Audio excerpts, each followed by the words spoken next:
നമ്മളിവിടെ സമകാലിക മാധ്യമ പ്രവർത്തനത്തെ സംബന്ധിച്ച് ഒരു ചർച്ച എന്ന നിലയിൽ ഒത്തുകൂടുകയാണ്.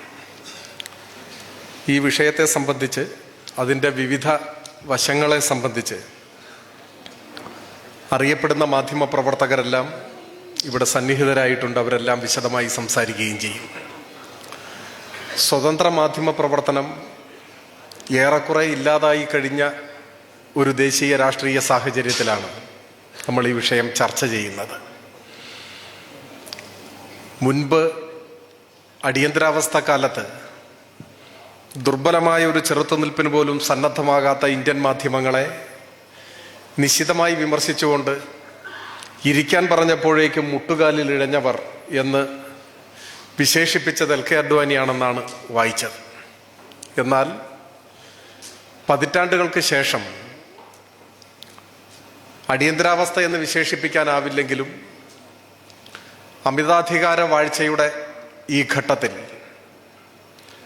വീണ്ടും ചരിത്രം ആവർത്തിക്കുന്നതിനാണ് സമകാലീന ഇന്ത്യ ഒരർത്ഥത്തിൽ സാക്ഷ്യം വഹിച്ചത്.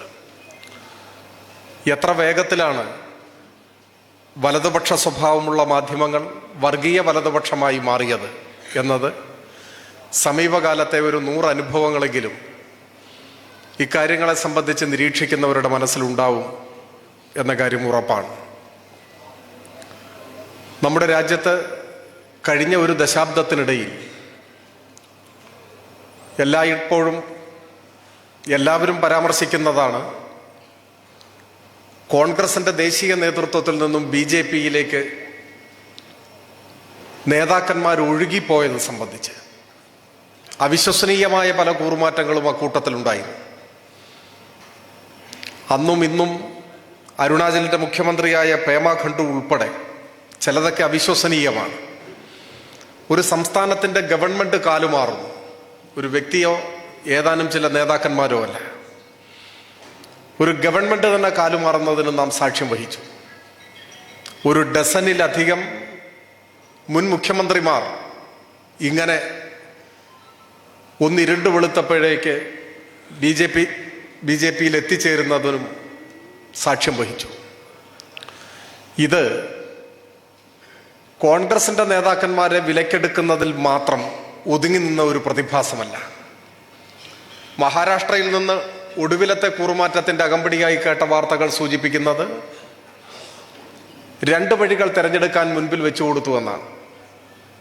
ഒന്നുകിൽ മന്ത്രിയായി സത്യപ്രതിജ്ഞ ചെയ്യാം, അല്ലെങ്കിൽ ജയിലിലേക്ക് പോകണം. ED പോലെയുള്ള ഏജൻസികളെ അതിനാണ് ഉപയോഗപ്പെടുത്തിയത്. മന്ത്രി പദവിയോ അതോ ജയിൽവാസമോ എന്ന ചോദ്യമാണ് മുന്നിൽ നിൽക്കുന്നത്.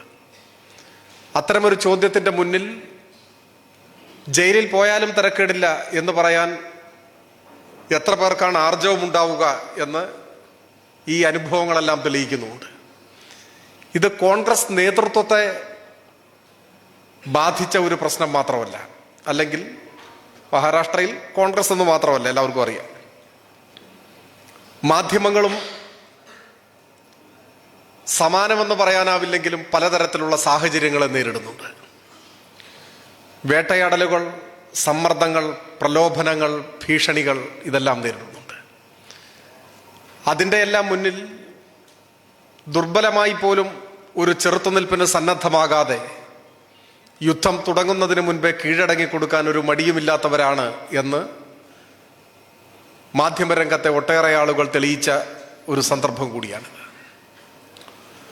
നമ്മുടെ രാജ്യം കഴിഞ്ഞ ഒരു ദശാബ്ദത്തിനിടയിൽ അഭിമുഖീകരിച്ച ഏറ്റവും ഗുരുതരമായ പ്രശ്നങ്ങൾ, രാജ്യത്ത് സ്വാഭാവികമായും ചർച്ച ചെയ്യേണ്ട വിഷയങ്ങൾ, അതിനോടെല്ലാം ഏതു തരത്തിലുള്ള സമീപനമാണ് മെയിൻ സ്ട്രീം മീഡിയ പുലർത്തിയത് എന്ന് ഒന്നാലോചിക്കുന്നത് കൗതുകകരമായിരിക്കും. ഞാൻ അതിലേക്കെല്ലാം വിശദമായി കടന്നു പോകണമെന്നൊന്നും ആഗ്രഹിക്കുന്നില്ല. ലോകത്തിൻ്റെ നെറുകയിലേക്ക് ഇന്ത്യ വളരുന്നു എന്ന അവകാശവാദമാണ് സംഘപരിവാരം മുൻപോട്ട് വെച്ചത്.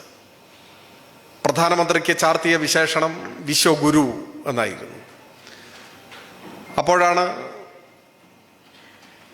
ആഗോള വിശപ്പ് സൂചികയിൽ 111-ാം സ്ഥാനമാണ് നമ്മുടെ രാജ്യത്തിൻ്റെതെന്ന് അടയാളപ്പെടുത്തപ്പെട്ടത്. ഗ്ലോബൽ ഹങ്കർ ഇൻഡെക്സിൽ 111 സ്ഥാനത്തെ പ്രതിനിധീകരിക്കുന്ന ഒരു രാജ്യമാണ് നമ്മുടേത്. 2023 കണക്കാണ്. 2022 അത് 107 2023 ആയപ്പോൾ 4 രാഷ്ട്രങ്ങളുടെ കൂടി പുറകിലായി നാം മാറി.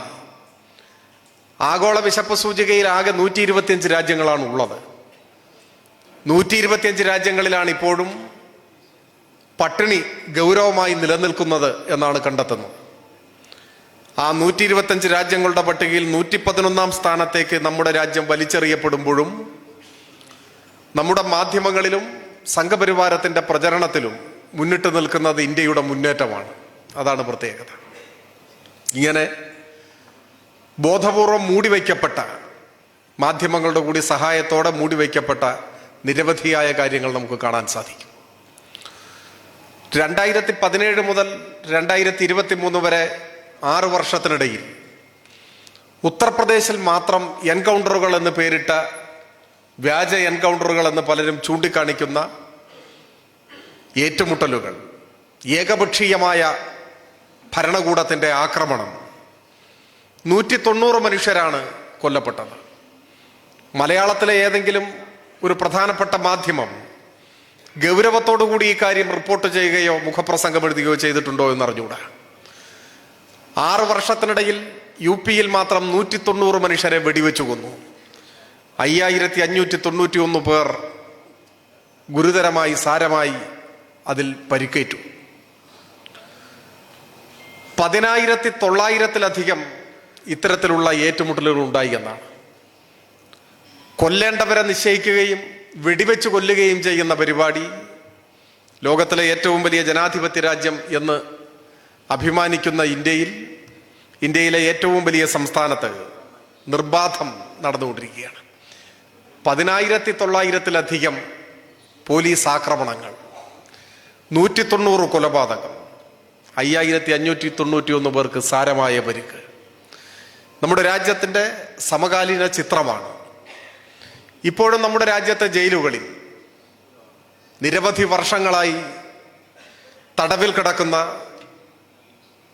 നീതിപൂർവമായ വിചാരണ പോലും നിഷേധിക്കപ്പെട്ടവരുടെ എണ്ണം, അതിലെ ന്യൂനപക്ഷങ്ങളുടെയും മറ്റു പിന്നോക്ക വിഭാഗങ്ങളിൽപ്പെട്ടവരുടെയും എണ്ണം, ഇത്തരം കാര്യങ്ങളിലേക്കൊന്നും നമ്മുടെ രാജ്യത്തെ മാധ്യമ പ്രവർത്തനം കടന്നു ചെല്ലുന്നതേയില്ല. ഇങ്ങനെ നിരവധിയായ കാര്യങ്ങൾ, ഇതെല്ലാം സമർത്ഥമായി മൂടിവെക്കപ്പെടുകയും എന്തൊക്കെയാണ് ആഘോഷിക്കേണ്ടത്, പ്രചരിപ്പിക്കേണ്ടത് എന്ന് ഗവൺമെന്റ് തന്നെ തീരുമാനിക്കുകയും അതിൻ്റെ വിനീത വിധേയരായ പ്രചാരകരായി മാറുകയും ചെയ്യുന്ന മാധ്യമങ്ങളെയാണ് നമ്മുടെ രാജ്യത്ത് കാണാൻ സാധിക്കുന്നത്. കേരളത്തിലെ മാധ്യമങ്ങൾ നമ്മുടെ രാജ്യത്തിൻ്റെ മറ്റു ഭാഗങ്ങളിൽ പ്രവർത്തിക്കുന്ന മാധ്യമങ്ങളെക്കാൾ കൂടുതൽ മേനി നടിക്കുന്നവരാണ്. പലപ്പോഴും സത്യാന്വേഷികളാണ് എന്ന് സ്വയം പരിചയപ്പെടുത്താൻ ശ്രമിക്കുന്നവരാണ്. ഇവിടെ ചില പരാതികൾ, പ്രത്യേക സന്ദർഭങ്ങളിൽ ചില പരാതികൾ, രേഖാമൂലമുള്ള പരാതികളിന്മേലുള്ള നിയമാനുസൃത നടപടികളിലേക്ക് കടന്നു പോകും. അത് മാധ്യമ സ്വാതന്ത്ര്യത്തിന് മേലുള്ള കടന്നുകയറ്റമാണ് എന്ന് വ്യാഖ്യാനിക്കപ്പെട്ടിട്ടുണ്ട്. അത് മാധ്യമ മാരണ പ്രവർത്തനമാണ് എന്ന് വ്യാപകമായി പ്രചരിപ്പിക്കപ്പെട്ടിട്ടുമുണ്ട്. അന്ന് മലയാള മനോരമ ന്യൂസ് സംഘടിപ്പിച്ച ചർച്ചയുടെ തലക്കെട്ട് ഏഷ്യാനെറ്റ് നേതൃത്വം കൊടുത്ത പ്രചരണത്തിന്റെ തലവാചകം ഞങ്ങൾ മിണ്ടും എന്നാണ്. നിശബ്ദരാക്കാൻ നോക്കുന്നു എന്നാണ് പരാതി. അപ്പൊ അങ്ങനെ നിശബ്ദരാക്കാൻ നോക്കിയിട്ട് കാര്യമില്ല, ഞങ്ങൾ ശബ്ദിക്കും എന്നാണ്. അതിനെക്കുറിച്ചാണ് വാദോരാതെ അവർ സംസാരിച്ചു കൊണ്ടേയിരിക്കുന്നത്. പക്ഷേ യഥാർത്ഥ അടിച്ചമർത്തലുകളെ നേരിടുന്ന ഘട്ടത്തിൽ ഞങ്ങൾ മിണ്ടും എന്ന് പറയാൻ ഇവർ തയ്യാറായിട്ടുണ്ടോ എന്നത് പരിശോധിക്കുന്നത് കൗതുകകരമാണ്.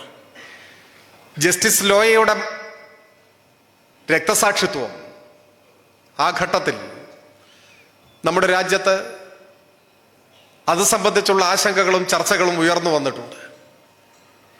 അതിനെക്കുറിച്ചുള്ള അന്വേഷണാത്മകമായ റിപ്പോർട്ട്, സ്ഫോടനാത്മകമായ വിവരങ്ങൾ പുറത്തു വന്നത് നിരഞ്ജൻ ധാക്കലെ എന്ന മാധ്യമ പ്രവർത്തകന്റെ അദ്ദേഹം തയ്യാറാക്കിയ റിപ്പോർട്ടിലൂടെയാണ്. ദ വയറാണ് അത് റിപ്പോർട്ട് ചെയ്തതെന്ന് തോന്നുന്നു. പക്ഷേ കൗതുകകരമായ യാഥാർത്ഥ്യം നിരഞ്ജൻ ധാക്കലെ ദ വയറിൻ്റെ റിപ്പോർട്ടറായിരുന്നില്ല എന്നതാണ്. അദ്ദേഹം പിന്നെ ആരുടെ റിപ്പോർട്ടറായിരുന്നു? അദ്ദേഹം മലയാള മനോരമയുടെ മാനേജ്മെന്റിന്റെ കീഴിലുള്ള ദ വീക്കിന്റെ റിപ്പോർട്ടറായിരുന്നു. അപ്പോൾ ദ വീക്കിൽ ജോലി ചെയ്തുകൊണ്ടിരുന്ന മാധ്യമ പ്രവർത്തകനാണ് നിരഞ്ജൻ ധാക്കലെ. അദ്ദേഹം വളരെ ക്ലേശിച്ച് തയ്യാറാക്കിയ റിപ്പോർട്ട് എന്തുകൊണ്ട് സ്വന്തം മാധ്യമത്തിലൂടെ പുറം ലോകം കണ്ടില്ല? അദ്ദേഹം ഒളിച്ചു കടത്തി മറ്റൊരു മാധ്യമത്തിന് നൽകിയതല്ല. സാധാരണഗതിയിൽ ഒരു മാധ്യമ സ്ഥാപനം ഇത്രമാത്രം പ്രാധാന്യമേറിയ ഒരു വിഷയത്തെക്കുറിച്ച് ഗൗരവതരമായ റിപ്പോർട്ട് തയ്യാറാക്കിയ മാധ്യമ പ്രവർത്തകനെ അഭിനന്ദിക്കുകയും അത് ജനങ്ങളുടെ മുൻപാകെ എത്തിക്കുന്നതിന് താല്പര്യം പ്രകടിപ്പിക്കുകയുമാണ് ചെയ്യേണ്ടത്. എന്നാൽ നിരഞ്ജൻ ധാക്കലെ അദ്ദേഹത്തെ നിരുത്സാഹപ്പെടുത്താനാണ്, ഇത് നീട്ടിക്കൊണ്ടുപോകാനാണ് മാധ്യമം ശ്രമിച്ചത്. ഞങ്ങൾ മിണ്ടും എന്ന് മിണ്ടാൻ മനോരമയ്ക്ക് ധൈര്യം ഉണ്ടായിട്ടില്ല. ഒടുവിൽ സ്വന്തം മാധ്യമത്തിലൂടെ ഈ റിപ്പോർട്ട് പുറം ലോകം കാണില്ല എന്ന് ഉറപ്പായപ്പോഴാണ് അദ്ദേഹം ആ റിപ്പോർട്ട് മറ്റൊരു മാധ്യമത്തിന് നൽകുകയും ദ വയർ അത് റിപ്പോർട്ട് ചെയ്യുകയും ചെയ്തത്. ഞാൻ സൂചിപ്പിച്ചത് കേരളത്തിൽ ഇപ്പോഴും ഞാൻ വിചാരിക്കുന്നത് ചില മാധ്യമങ്ങൾ സംസ്ഥാന സർക്കാരിനെതിരെ അതിനിശ്ചിതമായ വിമർശനങ്ങൾ ഉയർത്തുന്നത് എന്തൊക്കെ പറഞ്ഞാലും അവർക്കൊരു കാര്യത്തിൽ ഉറപ്പുള്ളത് കൊണ്ടാണ്. തിരിച്ചും നല്ലതുപോലെ തന്നെ ചിലപ്പോൾ വിമർശിക്കും, ചിലപ്പോൾ കടുത്ത ചില വാക്കുകളൊക്കെ ഉപയോഗിച്ചേക്കും എന്നല്ലാതെ അതിനപ്പുറത്തേക്കുള്ള ഒരടിച്ചമർത്തലും ഒരു പ്രതികാര നടപടിയും കേരളത്തിൽ ഒരു മാധ്യമങ്ങൾക്കും നേരെ ഉണ്ടാവില്ല എന്ന ഉറപ്പുള്ളത് കൊണ്ടാണ് ഇവിടെ ആവേശം കൊള്ളുന്നതും ഇവിടെ സത്യാന്വേഷികളായി നടിക്കുന്നതുമല്ല. യഥാർത്ഥത്തിലുള്ള അടിച്ചമർത്തലിനെയും പ്രതികാര നടപടികളെയും നേരിടാനുള്ള ധീരത മാധ്യമ പ്രവർത്തന രംഗത്ത് എത്ര പേർക്കുണ്ട് എന്നത് പരിശോധിക്കേണ്ടതാണ്. അതുകൊണ്ടാണ് അടിയന്തരാവസ്ഥക്കാലം ഞാൻ പറഞ്ഞത്. അടിയന്തരാവസ്ഥ ഘട്ടത്തിൽ ചില മാധ്യമങ്ങൾ ചെറുത്തു നിന്നു എന്ന് നമുക്കറിയാം. പക്ഷെ അവർ അടിച്ചമർത്തപ്പെട്ടിട്ടുണ്ട്. രാജ്മോഹൻ ഗാന്ധിയുടെ ഹിമ്മത്ത് പോലെ, നിഖിൽ ചക്രവർത്തിയുടെ മെയിൻ സ്ട്രീം പോലെ, രമേഷ് താപ്പറുടെ സെമിനാർ പോലെ, അങ്ങനെ ദേശീയാടിസ്ഥാനത്തിലും കേരളത്തിലുമുണ്ട് അടിച്ചമർത്തലുകൾക്ക് വിധേയരായ മാധ്യമങ്ങളുണ്ട്. പക്ഷെ അത് വിരലെണ്ണി തീർക്കാൻ പറ്റും. പ്രധാനപ്പെട്ട മാധ്യമങ്ങളെല്ലാം അതിവേഗം വിധേയരായി മാറുകയാണ് ചെയ്യുന്നത്. ഇപ്പോഴത്തെ ഇന്ത്യയും കാണിച്ചു തരുന്നത് അതാണ്. കേരളത്തിൽ സംസ്ഥാന ഗവൺമെന്റിനെതിരെ നിശിതമായ വിമർശനം ഉയർത്തുന്നവർ ശരിയായി നേരത്തെ പറഞ്ഞ തിരിച്ചറിവുള്ളവരാണ്. എന്തൊക്കെ പറഞ്ഞാലും ഇവിടെ അത്തരമൊരു അടിച്ചമർത്തലില്ല എന്നവർക്കറിയാം. അങ്ങനെ ഉണ്ടാവില്ല എന്ന് ഉറപ്പുണ്ട്. ആ ഉറപ്പ് പകർന്നു നൽകുന്ന ആത്മവിശ്വാസമാണ്. ആത്മവിശ്വാസത്തിലാണ് ഈ വിമർശനം. അതതിൻ്റെ വഴിക്ക് പോട്ടെ. എന്നാൽ രാജ്യം നേരിടുന്ന വെല്ലുവിളികളുടെയും നിർബന്ധമായും ചർച്ച ചെയ്യേണ്ട പ്രശ്നങ്ങളുടെയും മുൻപിൽ പാലിക്കുന്ന നിസ്സംഗതയും നിർവികാരതയും ഞാൻ നേരത്തെ സൂചിപ്പിച്ചു.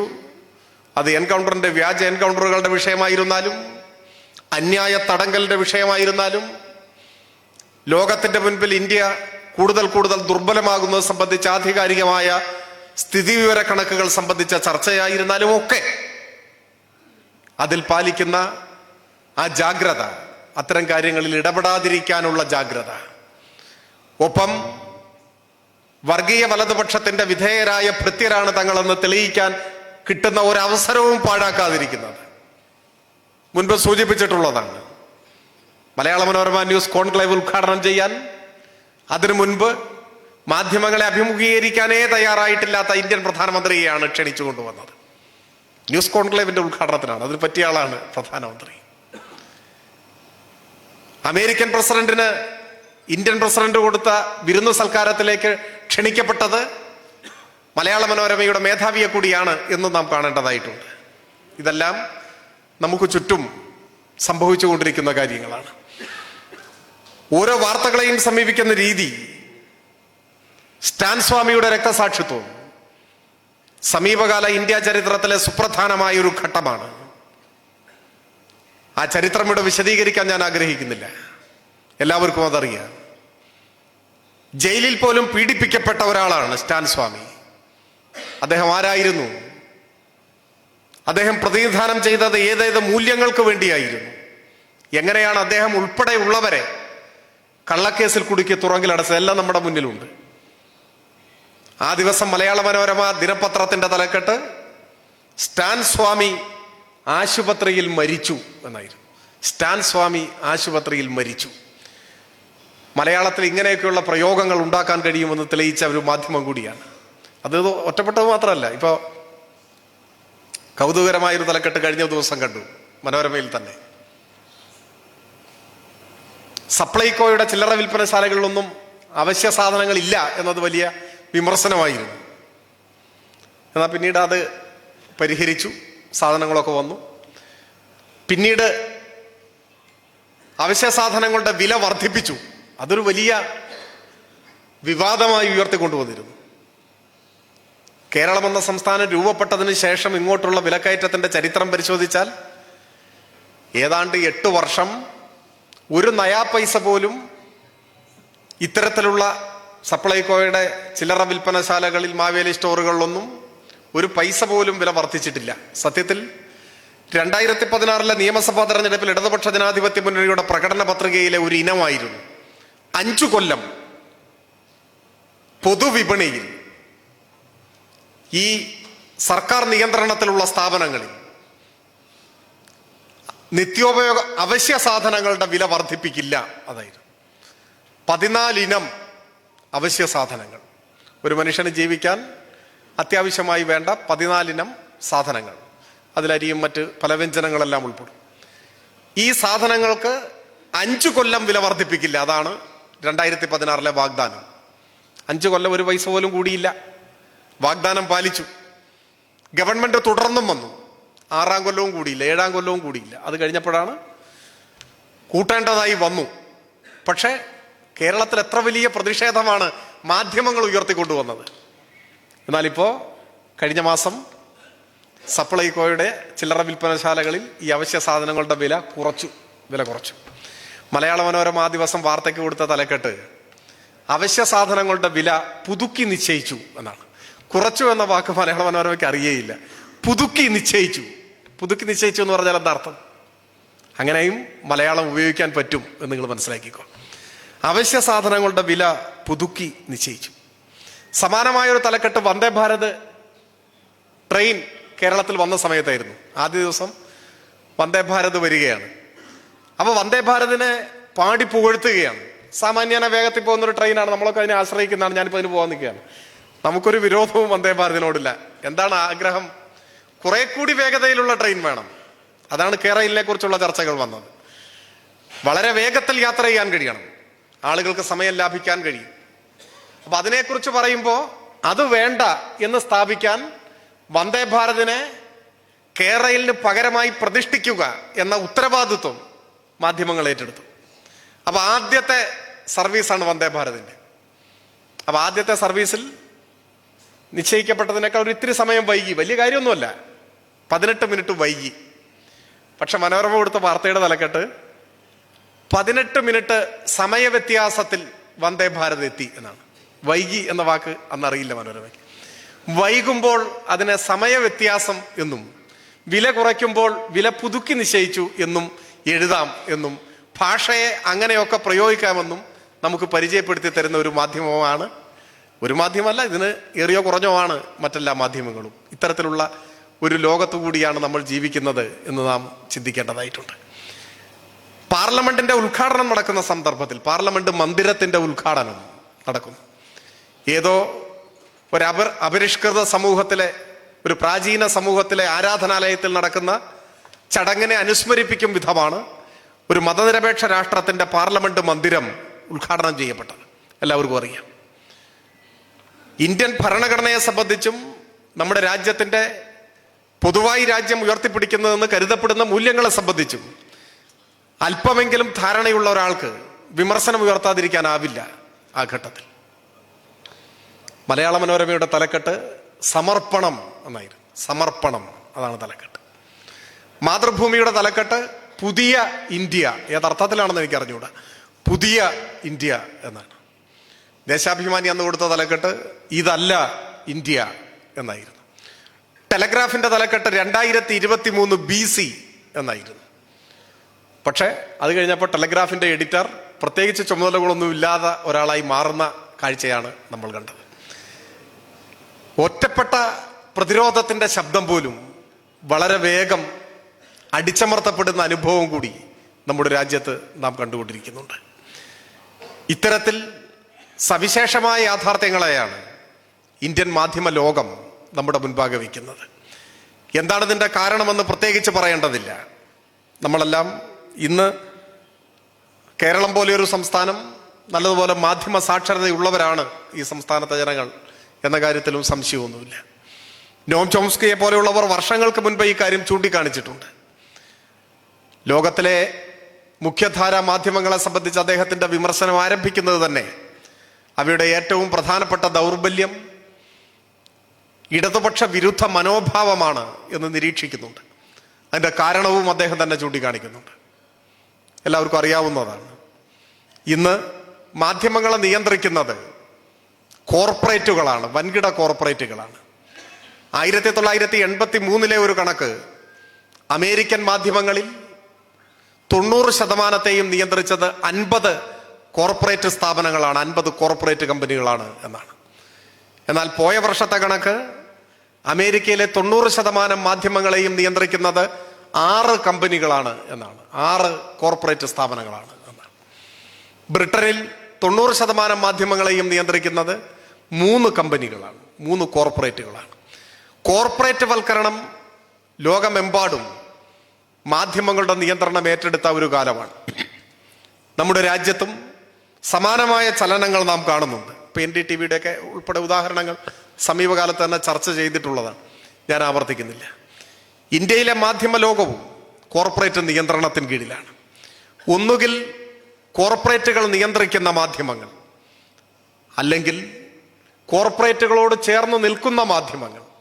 ഈ 2 വിഭാഗം മാധ്യമങ്ങളെയാണ് മുഖ്യധാരാ മാധ്യമങ്ങളിൽ നമുക്ക് കാണാൻ സാധിക്കുക. അതുകൊണ്ട് തന്നെ അവരുടെ രാഷ്ട്രീയ താല്പര്യങ്ങളെക്കുറിച്ച് കൂടുതൽ വിശദീകരിക്കേണ്ടതില്ല. സായിനാഥിനെ പോലുള്ളവർ മുൻപേ ചൂണ്ടിക്കാണിച്ചിട്ടുണ്ട്. അദ്ദേഹം ചൂണ്ടിക്കാണിച്ചത് ലളിതമായ ഒരു കണക്കാണ്. യൂണിയൻ ബജറ്റിൽ കോർപ്പറേറ്റുകൾക്ക് നീക്കിവെക്കുന്ന ഇളവ് പലപ്പോഴും 5-6 ലക്ഷം കോടിയാണ്. അപ്പോഴാണ് അദ്ദേഹം പറഞ്ഞത് ആ നീക്കിവെക്കുന്ന ഇളവിൻ്റെ, യൂണിയൻ ബജറ്റിലെ കോർപ്പറേറ്റ് ഇളവിൻ്റെ 1/7 ഭാഗം ഇന്ത്യയിലെ ജനസാമാന്യത്തിനായി നീക്കിവെക്കാൻ സർക്കാർ സന്നദ്ധമായാൽ പൊതുവിപണിയിൽ 1 കിലോഗ്രാം അരിക്കും ഗോതമ്പിനും 3 രൂപയായി കുറയും എന്നാണ് കണക്ക്. അത് ആധികാരികമായൊരു കണക്കാണ്. ഇന്ത്യയിലെ ഒരാൾക്ക് ഒരു വർഷം ആവശ്യമായി വരുന്ന ഭക്ഷ്യധാന്യത്തിൻ്റെ അളവും ഒക്കെ ആയിട്ട് ബന്ധപ്പെടുത്തിയുള്ള കണക്കാണ്. എന്ന് വെച്ചാൽ കോർപ്പറേറ്റുകൾക്ക് നീക്കിവെക്കുന്ന സാമ്പത്തിക സൗജന്യത്തിൻ്റെ 1/7 ഭാഗം ചെലവഴിക്കാൻ കേന്ദ്ര സർക്കാർ തയ്യാറായാൽ ഇന്ത്യയുടെ പൊതുവിപണിയിൽ 1 കിലോ അരിക്കും ഗോതമ്പിനും 3 രൂപയായി മാറും. അതിൻ്റെ മറ്റൊരർത്ഥം പിന്നെ ഇവിടെ പട്ടിണി മരണങ്ങൾ ഉണ്ടാവില്ല എന്നതാണ്. ലോകത്തിൽ ഏറ്റവും കൂടുതൽ ആളുകൾ പട്ടിണി കിടന്ന് മരിക്കേണ്ടി വരുന്ന രാജ്യങ്ങളിൽ ഒന്ന് ഇന്നും ഇന്ത്യയാണ്. അതാണ് ആഗോള വിശപ്പ് സൂചികയുടെ കാര്യം ഇവിടെ സൂചിപ്പിച്ചത്. അങ്ങനെ മനുഷ്യൻ പട്ടിണി കിടന്ന് മരിക്കുന്ന ഒരു രാജ്യത്തെ കോർപ്പറേറ്റുകൾക്ക് വേണ്ടി നീക്കിവെക്കുന്ന യൂണിയൻ ബജറ്റിലെ ഇളവിൻ്റെ 1/7 ഭാഗം ചെലവഴിക്കാൻ തയ്യാറായാൽ ഈ പ്രശ്നം പരിഹരിക്കാനാവും എന്നാണ് സായിനാഥ് ചൂണ്ടിക്കാണിച്ചത്. പക്ഷെ അതിന് തയ്യാറായിട്ടില്ല. ഇത് മോദി സർക്കാരിൻ്റെ മാത്രം പ്രശ്നമല്ല, കോൺഗ്രസ് ഭരിക്കുമ്പോഴും സമീപനം ഇത് തന്നെയായിരുന്നു.